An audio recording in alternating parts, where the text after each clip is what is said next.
Hi everyone and welcome to Classic Gamer 74. I'm your host Anthony Gamer and my friend Humphrey is back. Hello. Where exactly have you been? Oh, I went back to England for a while with my new wife Virginia. Virginia? Right, Virginia Woolf. I didn't see that coming. And joining us for the first time live via Skype is our friend Mumford. Hey, how do I use this thing? I showed you. All you have to do is talk into the microphone. I don't see a microphone. You can't really see it. Just pretend like you're talking to the television. I bet he does that anyway. Alright, here we are. Hey, wow, I'm talking to the TV, and finally for once it's talking back to me. Told you. Around the time of the video game crash of 83 and 84, people began to actually purchase home computers more.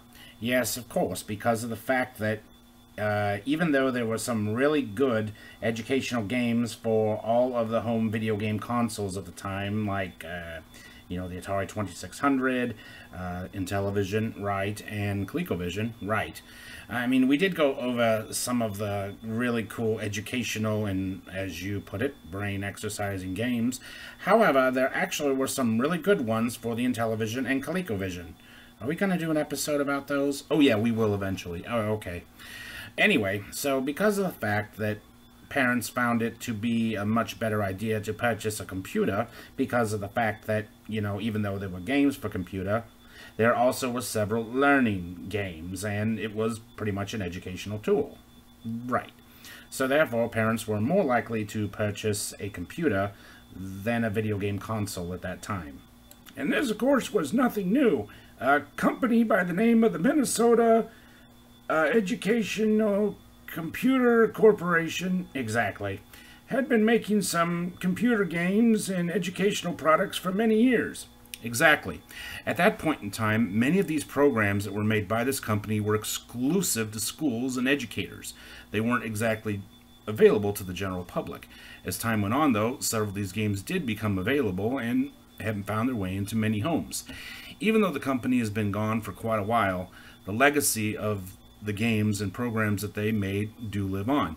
So in today's episode, we're going to be focusing on children's and educational games, part 3, where we focus on computer games. And again, many of them were made by the MECC. You guys ready to start? I sure am. Me too. How's this thing work again? First game we're going to talk about today is Lemonade Stand. Lemonade Stand is a business simulation game created in 1973 by Bob Jameson and was later ported to the Apple II computer by Charlie Kellner. In it, the player moves through several rounds of running a lemonade stand, beginning each round by making choices dependent on their current amount of money, about their stock, prices, and advertising. In each round, the results are randomly based on the player's input, as well as affected by random events such as thunderstorms and street closures. Each round ends with a summary of the player's current status, and the game ends after 12 rounds. Another game by the Minnesota Educational Computing Corporation is Oh Dear. Now in this game, you are appointed a member of the town council for a town called Whitetail Hollow. In this particular town, they have a serious problem with deer overpopulation, and your job is to solve this problem by any means necessary, whether it be planting places, planting stuff in other places, like, reforestation. Oh yeah, that's it. Appointing hunters, whatever it takes to humanely bring down the deer population. Yeah, I played this game in 7th grade when I was in computer club. Really had a lot of fun with it, although I don't really think I ever really solved the problem, but I gave it my best. If you'd like to see this game played in its entirety, head over to our Facebook page where you can see myself and Mumford play this game and try to see if we can solve the deer population in this small town. Of course, we couldn't mention educational computer games without mentioning the Oregon Trail. The most well-known version of the game was this version that was released in 1985, again by the Minnesota Educational Computing Corporation. What do you mean this version? Well, most people don't realize that a text version of the game was actually released in 1971. Now, in this particular game, what you are doing is starting off in Independence, Missouri, and you're trying to make your way to Oregon. There are several landmarks along the trail where players can make decisions, shop for supplies, or rest. Players can purchase supplies such as oxen to pull the wagon, food to feed their party, clothing to keep their party warm, ammunition for hunting, and spare parts for the wagon. And there are several landmarks that you pass on the way. And some of the decisions you make can either save or kill off your party. Now, of course, most of the people that fail in this game end up dying from dysentery. Now, dysentery, if you're not familiar with it, is an inflammatory disease of the intestine, especially of the colon, which always results in severe diarrhea and abdominal pains. When I was a young lad and I played this game, I truly thought that everybody in the 1800s died from dysentery. Yeah, I did too. What I thought was also funny is the fact that, every time you went hunting on this game, it didn't matter what you killed, you could never bring back all the food that you shot. So, like I said, you'd shoot a buffalo and you had to leave half the meat behind. Anyway, that was usually the way I ended up getting killed, was dysentery or measles or cholera or snake bite, typhoid, you just name it. There was just so many ways to die in this game. Another way that I usually died is when I tried to float across the river. I would usually end up, sinking it, and then some of the people in the party would drown. But anyway, I would say out of all the times I played this game as a boy, as an adult, I can probably count on one hand the number of times I actually made it to Oregon. There are times I got pretty close, but only a few times had I actually ever made it all the way. So, if you ever made it all the way through, let us know about it in the comment section below. We'd love to hear how you did it. Alright, next up we have Number Munchers. Now, this game was released initially in the 80s, but this particular version you're looking at was made in 1990. Now, in this game, you are a muncher, and you are trying to solve different types of math problems. Now, you have several different types of math problems that you can choose from. Equality, then you have multiples, factors, and primes, all kinds of different forms of math. Now, you have these things called the troggles that come out there, and they try to make things difficult for you by either attacking Muncher or by moving the squares around. So again, there are different levels and different types of mathematics that you can do. These range in age from elementary on up to higher grades. Now, next up we have Rita Rabbit. This game was released in 1991 for DOS and had been released earlier than that for Atari 8-bit, Apple II, and Apple II GS. Now, in this particular game, you are learning about words and reading. The full title of this game is Rita Rabbit and the Fabulous Word Factory, or Rita Rabbit Builds Early Learning and Thinking. Now, this first game of the four is called Sorter. The player is required to pick words that start with a chosen letter and discard the rest. Can I talk about the next one? Oh, by all means, go right ahead.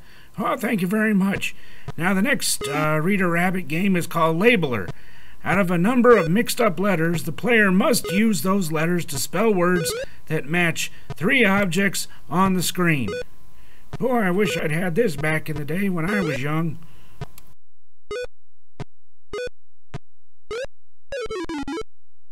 My turn now? Oh yes, go right ahead, Humphrey.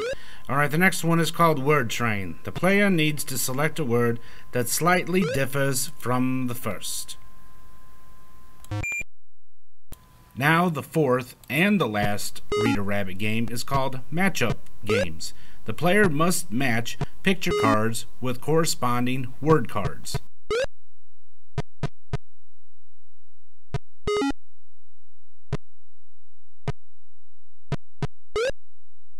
Alright, next up we have Rocky's Boots.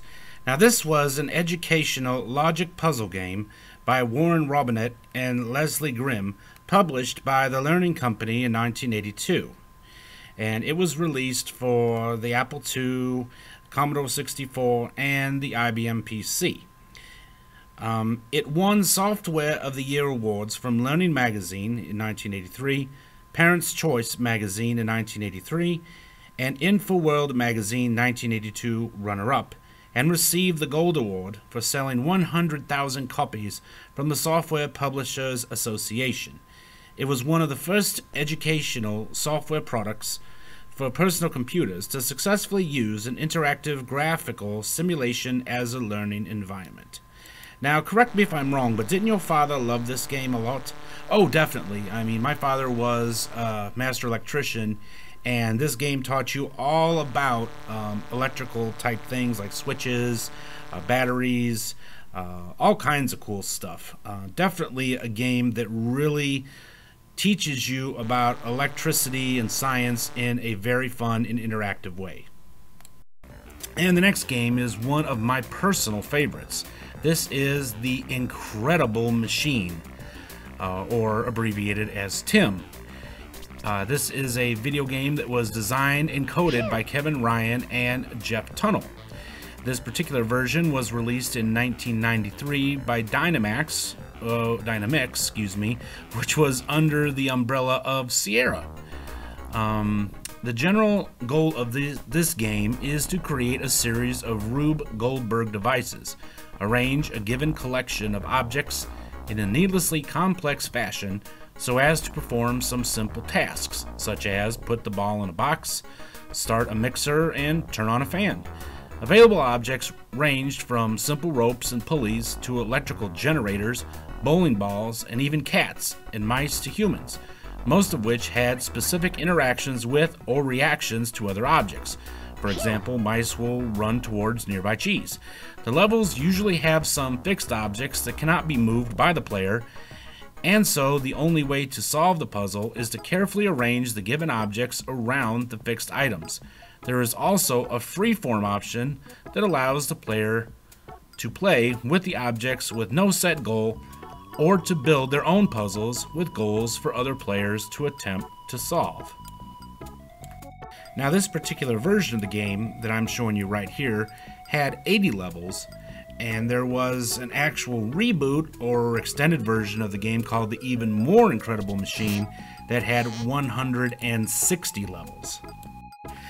The game starts off pretty easy, but as time goes on, it can get quite difficult. I honestly have to say that this is probably one of the most imaginative games I have ever played in my life, and I have spent quite a few hours and days playing this game. Even when I taught high school science, I actually used this as a teaching tool in my classroom.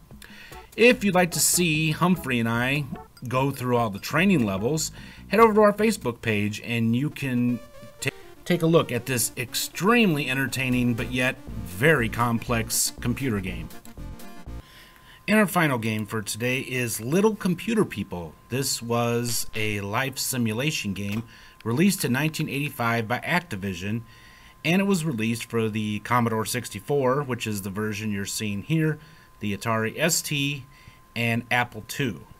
Now, what's interesting about this game is it was designed by David Crane, which is, quite interesting because when you think of David Crane, you think of action games or, like Pitfall, Pitfall 2, things like that. But this, again, was kind of a departure for him. Now, in this game, you have this little man that's walking around this house, and you can type in different commands for him to do. Now, what's interesting about this is that a lot of times he seems to ignore me, and about the only thing I can get him to do is to feed the dog and play the piano. Some of the other things he does pretty much on his own are cooking, watching television, reading the newspaper. He likes to talk on the phone, and sometimes if you give him a command he doesn't understand, he kind of talks to you in some sort of weird computer language. You can actually interact with him, I've heard, like playing poker, and he'll give you presents and things like that, but I haven't really gotten him to do very much. So this was kind of like a forerunner to The Sims. Of course, that was one of the big computer games of the 90s and has been made into several sequels. But before The Sims, you had the little computer people, or also called House on a Disk.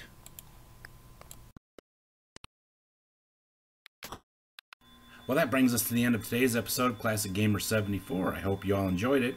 I did. I sure did. And I don't know what the heck's going on. Anyway, if you enjoyed it, don't forget to give us a great big thumbs up. I'm doing it right now. Well, thank you, Mumford. Does he know how to use YouTube? I don't think so. And please subscribe, and don't forget to click that little bell icon down there so you'll be notified when we upload new videos. How long do I gotta keep holding my thumb up like this? No, put your thumb down, Mumford. Okay. In our next episode, we will have another AVP, where we will compare and contrast the arcade versus port of Zaxxon. How do the many, and I do mean many, ports measure up to the arcade? Well, you'll have to check out the next episode to find out, and I highly recommend you don't miss it. Well, until next time, I'm Anthony Gamer, and I'm Humphrey the Wolf. And I'm Mumford, I think. Who am I? Where am I? We will see you guys in the next episode. I'm serious, where am I? And we will see you in the next episode. Until then, have yourselves a great day. Goodbye. Goodbye. Help! I forgot where I am.